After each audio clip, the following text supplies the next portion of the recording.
हमारे साथ मौजूद है वरिष्ठ कांग्रेस के नेता श्री हरिप्रसाद भट्ट जी, और उनसे जिस तरह से देखा गया एक चीज और सामने आई है, तो युवाओं के ऊपर जहरीली गैस छोड़ी गई। जहरीली गैस से बच्चों की जो धमकी थी वो उनके अंदर ही अंदर सांसें घुटने की वजह से कहीं ना कहीं परेशानियां दिखती नजर आई है। और साथ ही में लाठीचार्ज होने के साथ साथ वहां पर कुछ पुलिस कर्मी पुलिस की वर्दी में दिखाई दिए जिन पे नंबर प्लेट नहीं थी।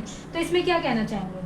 देखिए, उस दिन क्या है कि हमने उसमें देखा था वो ये चीज़ वहीं हो गई थी। वहाँ के जो बच्चे दिखा रहे थे उस चीज़ के लिए, वो कह रहे थे इस बात के लिए कि जो आंसू गैस के जो गोले थे, जब उन्होंने उसका वो देखा उन्होंने एक्सपायरी डेट, तो वो एक्सपायर हो चुके थे गोले।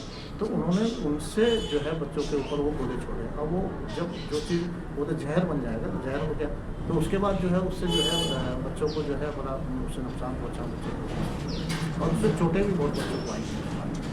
इन लोगों को जो है बच्चों को वहाँ पर जो है उससे जो गोले छोड़े थे उससे बड़ी चोटें भी आई। और दूसरी वहाँ पर इसका जो लाठीचार्ज कर रहे थे वहाँ जो बहुत सारे लोग जो सिविल ड्रेस में जो लोग थे, वो पता नहीं वो लोग कौन थे, ये हम भी नहीं कह सकते कि कौन थे, लेकिन जो सोशल मीडिया पे उस पर चल रहा है कि वो RSS के लोग थे, BJP के लोग थे, लोग थे। लेकिन उन लोगों ने वहाँ पर बदतमीजी की, उन लोगों ने वहाँ पर जो है उन लोगों को मारा, बुलाया उन्होंने। और जब उनसे पूछा गया कि भाई क्या है, पुलिस वालों से पूछा गया कि भाई आपका जो है नेम प्लेट कहाँ है, तो वो लोग कुछ जवाब ही नहीं दे पाए इस बात के लिए कि भाई हमारा क्या नंबर प्लेट। मुझे लग रहा है कि साहब इन्होंने ऊपर से इनके पास ऑर्डर होंगे इस बात के लिए कि भाई, क्योंकि ये प्री प्लान था, ये सब कुछ वहाँ जो चल रहा था वो सब प्री प्लान था। पहले ही वहाँ पर ट्रक में पत्थर ला के ट्रक खड़ा कर दिया गया था, और इन लोगों को, इस तरह के लोगों को वहाँ पर प्लांट कर दिया गया था सारा, कि सब लोग जो है वहाँ पर इस तरह करते। तो उन लोगों ने वहाँ पर पत्थरबाजी की और सब कुछ किया। उसके बाद जो है आंदोलन को, ये सब सरकारी साजिश होती है तोड़ने की कि कैसे किस तरह से। लेकिन मैं बच्चों को सलूट करना चाहता हूँ इस बात के लिए कि उन लोगों ने जिस तरह से, हम लोगों ने कहा कि एक वेव आती थी, पुलिस उसको डंडे मार के पीछे करती थी, दूसरी वेव फिर आगे आती थी, फिर जो है पुलिस उनको डंडा मार के पीछे करती थी, फिर तीसरी वेव आगे आती थी। तो बच्चे वहाँ पर जो है बिल्कुल इस बारे में जो है वहाँ खड़े रहे, और वहाँ खड़े रहे, और अभी भी आज खड़े रहे।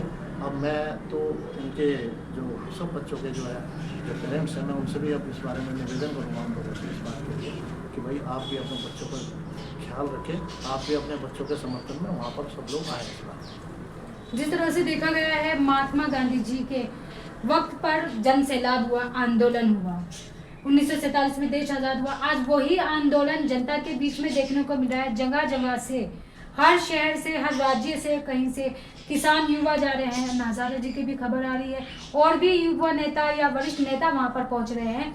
और कहीं ना कहीं मोदी जी के बारे में भी बताया जा रहा है कि संसद में वो दिखाई नहीं दे रहे हैं, और अफरा तफरी मची हुई है। तो इसमें क्या कहना चाहेंगे सर आप? मोदी जी तो देखिए, जो राहुल जी कहते हैं, मैं समझता हूँ कि सही बात कहते हैं कि मोदी जी का 56 इंच का सीना नहीं है। जो वो कहते हैं कि मैं 56 इंच का मेरा सीना, वो 56 इंच का सीना नहीं है। वो छोटी छोटी बातों के लिए जो है फिर डर जाते हैं, बात करते हैं। कर ये कोई इतना बड़ा इशू था ही नहीं, जो इशू इन्होंने इतना बड़ा बना लिया बच्चों के लिए। मेरे से सोच थी कि अगर मोदी जी थोड़ा सा भी अगर उस चीज़ को टैकल कर लेते, शुरू में टैकल कर लेते, बात कर लेते बच्चों से, मामचुक साहब से बात कर लेते, तो ये मामला इतना आगे बढ़ता ही नहीं। लेकिन ये एक बहुत ही घमंडी, मैं समझता हूँ कि इनको बहुत बड़ा घमंड है। और ये घमंड जो है कि हमें जो है जनता ने जो है हमें चुन के हमें इतने भारी बहुमत से, भारी मेजोरिटी से हमें जो है सरकार बनानी है, वो सबसे बड़ा घमंड मैं समझता हूँ उनको हुआ है। लेकिन ऐसा है, घमंड तो किसी का, रावण का भी नहीं रहा। आज जो है जो जनता जो है आपको प्यार से आपको जिन्होंने बताया, वही जनता कल को आपको ज़मीन पे ला के दे दी। तो इसलिए कभी भी मैं समझता हूँ कि इस बात पे कभी नहीं रहना चाहिए राजनीति में। तो खासकर कब आदमी ऊपर चला जाए, कब आदमी नीचे चला जाए। कांग्रेस ने इतने साल तक राज्य किया, उसके बाद जो मोदी जी राज कर रहे हैं, तो फिर दूसरी किसी सरकार रहेगी। तो लेकिन ये सब चीज़ें एक इतिहास रहता है, इतिहास में लिखा जाता है ये सब चीज़ें कि भाई किसके साथ क्या हुआ, किसके साथ क्या हुआ। यहाँ पर ये महात्मा गांधी ने के जो आंदोलन में थे, ये महात्मा गांधी जी के आंदोलन में ये लोग थे ही नहीं। इनके जो पुरखे थे वो कोई भी महात्मा गांधी जी के आंदोलन में कोई शरीक ही नहीं हुआ। तो इन लोगों को आंदोलन की उसकी इनको कोई चिंताएं बुरी है किसी बात के लिए, इनको पता ही नहीं है। इनको ये नहीं हुआ हम देश कैसे आज़ाद हुआ, इनको ये नहीं पता कितनी कुर्बानी ये थे इनके। तो वो जो इनकी जो सांसद है वो कहते कि तो वो तो अभी 2014 में हमारा देश आज़ाद हुआ। तो इस तरह की ये बातें करते हैं। तो ये लोग जो है मैं नहीं समझता हूँ कि इन लोगों का रवैया बहुत अच्छा है। इनको अपने ठीक है आपने बच्चों के साथ बच्चों के में जो आंदोलन किया है आपको बड़े प्यार से इस बात को समझना चाहिए था, सुधारना चाहिए। यही बच्चे आपको दे जब यहाँ पर अन्ना आंदोलन हुआ था, अन्ना आंदोलन में देखो युवा शक्ति इतनी बड़ी युवा शक्ति उसके साथ है। आपने उसी युवा शक्ति को आपने जो है अब आज फिर अपने अभ्यास जो है आपने खड़ा कर दिया। ये समझदारी की बात है, ये इनका घमंड है। भाई हम लोगों को बहुत जनता ने बहुत जो है आपको विरोधियों में देगी तो वो इस बात को सोच रहे कि हम जो चाहें वो करें।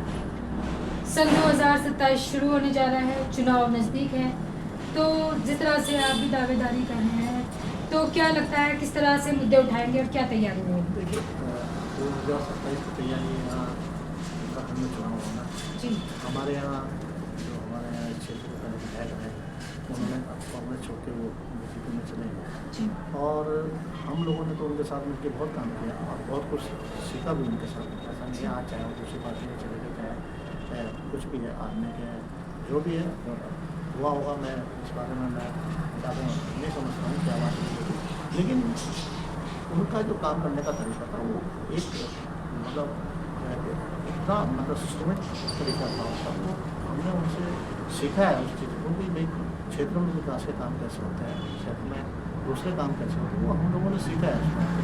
और जहाँ तक चुनाव लड़ने की बात है, देखिए हमें 45 साल मुझे कांग्रेस में होता और अब मैं समझता हूँ कि अगर पार्टी अभी भी हम लोगों के दावे पर विचार नहीं करेगी, बहुत सारे लोग हैं जी यहाँ बहुत सारे लोग इस पर दावेदारी कर रहे हैं। अब करनी भी चाहिए, दावेदारी करने में किसी को कोई ऐतराज़ भी नहीं होना चाहिए किसी की दावेदारी को भी उसकी दावेदारी की। लेकिन पार्टी को भी इस बारे में थोड़ा मंथन करना चाहिए, पार्टी को भी इस बारे में सोचना चाहिए कि हम कार्यकर्ता का सम्मान हम कैसे कर सकते हैं। अगर हम 45 साल हम लोगों ने यहाँ पार्टी को देखिए आप 2002 से हम दिनेश अग्रवाल जी के साथ कांग्रेस में आप 2002 से आप 26-24 साल के लिए उसके बाद हम दत्त जी के साथ में हम लोगों ने काम किया।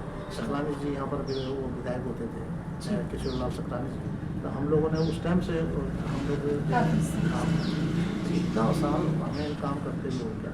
तो एक एक्सपीरियंस भी है हम लोगों को, जानकारी भी है, अपने क्षेत्र की भी जानकारी है, कौन कहाँ है कैसे है, कौन कांग्रेस के आदमी है, कौन कांग्रेस छोड़ के चला गया, कौन कांग्रेस में आज भी है या कौन कांग्रेस में आ सकता है। ये सब चीज़ें क्योंकि ये सब चुनाव मैनेजमेंट होता है, चुनाव में ये सब चीज़ें करनी पड़ती है, देखना पड़ता है। तो ये एक्सपीरियंस आदमी को जब एक्सपीरियंस होगा इन सब चीज़ों का तभी वो कर पाएगा।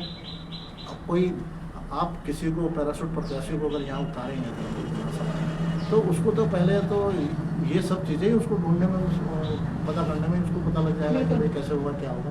तो अब ये सब पार्टी को सोचना है। और हम तो देखिए मैं तो कभी पार्टी को मैं अपने को कभी नेता मैंने आज तक न समझा ना मैं नेता हूँ। मैं तो एक पार्टी का एक छोटा सा कार्यकर्ता हूँ। पार्टी का जो आदेश होता है हम पार्टी का उस आदेश का पालन करते हैं। लास्ट क्वेश्चन है सर, जिस तरह से स्मार्ट सिटी का बनना था, बरसात फिर से लग गई है और एक साल पूरा होने जा रहा है, बन नहीं पाई है और जगह जगह गड्ढे हैं और बरसात की वजह से कहीं ना कहीं डेंगू फैलने का भी खतरा है। तो क्या कहना चाहेंगे, अगर आप आते हैं चुन के धरातल पे किस तरह के काम होंगे तो क्या इन कामों को पूरा होगा? स्मार्ट सिटी तो सब लोगों को पता लग गया कि स्मार्ट सिटी तो फेल हो चुकी है। स्मार्ट सिटी में तो जितने काम थे सब काम एक तो प्रॉपर ढंग से काम नहीं हुए, जो थोड़े बहुत काम हुए उनकी क्वालिटी इतनी ख़राब क्वालिटी रही कि सब आप लोगों के सामने चाहे सड़क बनाई चाहे और चीज़ें इन्होंने नालों का निर्माण किया और सब। दूसरी बड़ी सबसे बड़ी जो समस्या यहाँ पर जो हुई है ये समस्या नगर निगम की। मैं भी नगर निगम में पार्षद रहा और मैंने नगर निगम में पार्षद में रहते हुए हमने काम कराया। लेकिन ऐसे मैं अभी आप यहाँ हमारे यहाँ बैठे हो, मैं अगर आप थोड़ा सा टाइम निकालेंगे मैं आपको ये सामने वाले नाले थोड़ा सा अगर आप उसे कवर कर पाएँ तो आप उसे कवर करना कि देखिए क्या हालत हो रही है। 2-2, 3-3 महीने सफाई कर्मचारी यहाँ पर नहीं आते। मैं बार बार उसको इंस्पेक्टर को फ़ोन करता हूँ, सुपरवाइजर को फ़ोन करता हूँ, वहाँ पर उनको शिकायत करता हूँ कि भाई। तो जब मैं शिकायत करता हूँ तो थोड़ी देर के लिए आ जाते हैं, थोड़ा सा काम करके वो चले जाते हैं, खाली फ़ोटो खिंचाने के लिए। फ़ोटो खिंचाएंगे क्योंकि हम उनके कहने पर चले गए तो हो जाएगा। तो ये इस तरह की यहाँ पर मैंने एमडीडी से ये सामने जो है बहुत बड़ा नाला बन रहा है, पूरा नाला बन रहा है। अब इन्होंने अभी पिछले दिनों मैं तो यहाँ था नहीं, इन्होंने वो उस नाले को जगह जगह से उन्होंने उस नाले को तोड़ दिया। मैंने आगे देखा उसको, मैंने कहा यार नाला क्यों तोड़ दिया भाई ने, कि जी ये इसके अंदर तो जो अंदर तुम्हारे से फंसा हुआ था, जबकि उसमें अलग स्लैब रखे हुए थे, वो स्लैब हटा के वो नाला साफ हो सकता था। लेकिन अब इन्होंने क्या किया, उस नाले को तोड़ दिया, और वो नाला जब तोड़ा तो उसका सारा मलबा उस नाले के अंदर चला गया। अब पहले से नाला चौक था, अब उसके अंदर और वो जो है मलबा उसके अंदर जो है तो पूरा नाला चौक है। जिस दिन बारिश होती है पूरा पानी जो है यहाँ पर जो है इसमें हमारे जो है यहाँ तक लॉन में इसमें यहाँ से तो इतना मतलब इनका कोई काम करने का इनका कोई सिस्टम ही नहीं है ना। मुझे लगता है कि इनकी कोई जानकारी है। सड़कों की हालत आप देख लो, क्या पूरे धर्मपुर में आप लोग सुनते रहते हैं विधानसभा में सड़कों की हालत कैसी है। पानी की हमारे यहाँ पहले पानी की इतनी दिक्कत थी, बाद में जब हम लोगों ने यहाँ पर प्रदर्शन किया हो गया तो इन्होंने एक हमारे यहाँ नीचे मैंने उसमें एक जगह दिलाई थी यहाँ पर, तो वहाँ पर एक मिनी ट्यूबवेल लगाया था। उस मिनी ट्यूबवेल से थोड़ा सा वहाँ पर उनको क्षेत्र वाले लोगों को थोड़ी राहत मिली इस बात के लिए, एक ट्यूबवेल लगा। तो इस तरह से कोई इंटरेस्ट ही नहीं ले रहा विकास कार्य के लिए। कल को देखिए, अगर पार्टी ने मुझे टिकट दिया या पार्टी ने मेरे पे विश्वास जताया मेरे पे, और जनता ने अगर मुझे वो मेरे विश्वास जताते हैं तो विधानसभा में पहुँचाया, ये सब चीज़ें जो मैंने आपको पहले बताया कि मुझे हम लोगों ने काम किया है पहले। मैं चाहे मैं प्रधान रहा, मैंने प्रधान के टाइम पे दो टर्म में प्रधान रहा, उस टाइम भी रहा। और मैंने देखा जिला पंचायत का चुनाव लगा, इसका जो है तो पार्षद रहा, थोड़ा एक्सपीरियंस है, क्षेत्र का भी एक्सपीरियंस है, सब चीज़ है कि भाई काम कैसे होते हैं, कहाँ से होते हैं, सब पता है हम लोगों को। मैंने इतनी विधवा पेंशन, वृद्धा पेंशन अपने टाइम पे मतलब उस टाइम लगवा के हम लोगों ने इतना काम, वृद्धा पेंशन, विधवा पेंशन, किसान पेंशन, क्या कितनी पेंशन है हमने लोगों को दी। हमें जानकारी है इस बात की कि काम कैसे होते हैं, कहाँ होते हैं, किस तरह से होते हैं, तो वो सब काम होंगे। लेकिन उससे पहले यह है कि हम लोगों को जो है पार्टी का विश्वास जीतना पड़ेगा, पार्टी हमें विश्वास करेगी।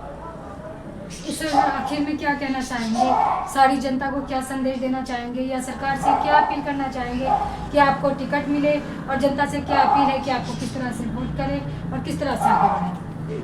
देखिए, मैंने जैसे पहले कहा कि टिकट देना ना देना ये तो पार्टी का काम है। पार्टी टिकट देगी अच्छा है, नहीं देगी वो भी अच्छा है, लेकिन हम तो हमेशा 24 घंटे हम जनता के बीच में रहते हैं, 24 घंटे जनता के बीच में काम करते हैं। मैं अपना पर्सनली मैंने एक अपना छोटा सा अपना समिति बना रखी है। उस समिति से मैं लोगों की पर्सनल में हेल्प करता रहता हूँ, चाहे बच्चों के स्कूल की फीस होगा, कोई मेरा बच्चा है उसकी फीस है, किसी की कहीं कुछ खाने की दिक्कत है, तो जो भी जिस तरह की भी दिक्कत आती है तो मैं उनकी हेल्प करता रहता हूँ। मैंने ये घर पे ही यहाँ पर आप देखिएगा, मैंने यहाँ पर ठंडे पानी का वो यहाँ पर शीतल जल का वो, जिसमें कम से कम लोग हमारे 1200-1300 लीटर पानी डेली लगता है। अब उसके लिए समरसेबल भी है, मुझे एक एक्स्ट्रा लगाना, पहले मेरा समरसेबल था लेकिन उसके लिए मुझे एक समरसेबल लगाना पड़ा। फिर मैंने वहाँ चंद्रमणि मंदिर पे मैंने एक शीतल प्रयोग लगाया, ऐसे यहाँ दूसरे मंदिर पे मैंने एक समरसेबल लगवाया। तो मैं इस तरह के जो सामाजिक काम है लोगों के बीच में चाहते बच्चों को मैं शिक्षा के लिए एक मेरे पास आए थे, मैं नाम नहीं बोलूँगा, लेकिन बेटी का स्कूल वाले उनको ट्वेल्थ में थी, वो उसकी फीस रुक गई होगी, वो मेरे पास आया था कि वैसा मेरे ऐसे हो। मैंने कहा उसे, मैंने कहा ठीक है भैया आप स्कूल से ले आओ, मैं स्कूल में भेजता, लेकिन मैं तुम्हें तो खैर पर्सनली नहीं देता, लेकिन स्कूल में मैं तुम्हारा जवाब मैंने करी उसकी है, और लोगों को भी करता हूँ। मैं बाहर एक्चुअली मैं ज़्यादा इसका प्रचार नहीं करता इन सब, चाहे कोरोना का टाइम रहा हो, मैंने बहुत लोगों की सहायता करी, लाखों रुपये की मैंने सहायता करी, लेकिन मैंने कभी ना तो फोटो खिंचाने का काम किया, ना लोगों को ये बताने का काम किया कि भाई ये मेरे जो मैं समझता था कि भाई ऐसा ये आदमी मेरे लिए उसके साथ मैं चुपचाप जाता था, उसके घर में अपना फिर जाता था, उसके घर में फिर छोड़ के आ जाता था, मैं उसको ये भी नहीं बोलता था कि क्या है। तो ये सब चीज़ें मैं हम लोग तो जनता के बीच में रहने वाले लोग हैं, बाकी धरातल में काम किया तो बाकी लोग अब तो ये पार्टी के ऊपर बात है, पार्टी क्या सोचती है क्या नहीं सोचती है, पार्टी जो भी सोचती है, पार्टी का जो भी निर्णय है पार्टी। श्री हरिप्रसाद भट्ट जी हमारे साथ मौजूद है। अभी आपने उनके विचार सुने और विचारों में जिस तरह से उन्होंने अभी बताया कि दिल्ली के अंदर वो खुद जाकर देख कर आए हैं कि किस तरह से जन सैलाब फैला हुआ है, किस तरह से लाठियाचार्ज बच्चों पे हुई है, किस तरह से वहाँ पर युवाओं के ऊपर अतिक्रमण हो रहा है। तो मैं यही कहूँगी, सर ने जिस तरह से बताया धर्मेंद्र प्रधान को अगर इस्तीफा मिल जाता या अब तक इस तरह की कोई भी कार्यवाही होती तो यह जन सैलाब या आंदोलन इस तरह से नहीं कराया जाता। तो जिस तरह से सर का कहना है कि पार्टी उन्हें टिकट देती है, जिस तरह वो दावेदारी कर रहे हैं, तो वाकई कांग्रेस के लिए एक बहुत अच्छा चेहरा है और बहुत अच्छी बात है कि अगर सर को टिकट मिलता है और सर पार्टी में आते हैं और विकास के अच्छे कार्य करते हैं तो इससे अच्छी क्या बात होगी। तो मैं भी यही कहूँगी कि जिस तरह से वो दावेदारी कर रहे हैं तो उनकी दावेदारी को स्वीकार किया जाए और उनकी मेहनत को पूरा का पूरा स्वीकार किया जाए। तो मैं भी जनता से अपील करूंगी उनके साथ कंधे से कंधा मिला के चले और उनका साथ दे। मैं सर का भी धन्यवाद करूंगी, उन्होंने हमें अपना कीमती वक्त दिया। धन्यवाद सर। धन्यवाद। देखते रहिए चक्रण टाइम न्यूज़ और आपकी अपनी खबर। धन्यवाद।